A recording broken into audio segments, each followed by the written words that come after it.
Aku masih ingat suara napasku yang terhenti ketika aku menurunkan lampu jalan di gang sempit itu. Seolah-olah semua orang di sekitarku menahan napas bersama. Aku tinggal di perumahan padat penduduk di Kelurahan Cengkareng, Jakarta Barat. Setiap sore setelah pulang kerja, aku melewati gang kecil di belakang pasar tradisional untuk menjemput anak-anak dari sekolah. Jam 8 malam, biasanya masih ada pedagang yang menutup kios. Aroma makanan pedas menguar, dan suara motor melaju perlahan. Di sana, kebiasaan warga adalah menyalakan lampu jalan kecil yang tergantung pada tiang besi tua, lalu melanjutkan jalan tanpa banyak bicara.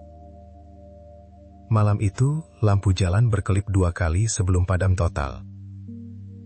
Aku berhenti, menunggu, tapi tidak ada satupun suara motor atau langkah kaki. Hanya ada keheningan yang menekan, seperti suara yang biasanya teredam oleh hiruk-pikuk pasar.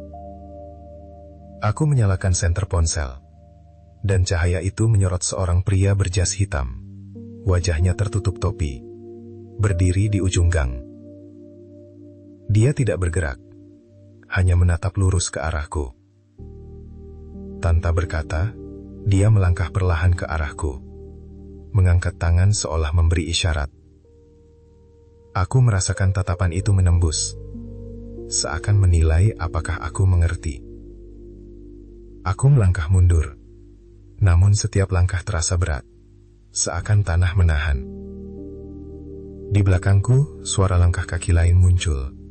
3 orang, semua memakai jaket seragam gelap. Mereka tidak berbicara, hanya menatap lurus, menunggu. Aku menyalakan senter lagi, dan cahaya itu memperlihatkan sebuah stiker di dinding gang. Genderuwo, jangan lewat malam. Aku menyadari ini bukan legenda, melainkan kode gang yang menggunakan nama itu untuk menakut-nakuti warga agar tidak lewat setelah jam 9. Aku berlari secepat mungkin, menahan napas, mendengar suara sepatu berderak di trotoar. Saat aku akhirnya sampai di rumah, pintu terkunci, dan aku menoleh ke belakang. Gang itu kosong. Lampu jalan kembali menyala. Namun pada dinding rumahku, ada coletan basah. Kita tahu kamu melihat kami. Kini setiap malam aku menunggu lampu jalan mati lagi. Bertanya-tanya siapa yang menunggu di ujung gang.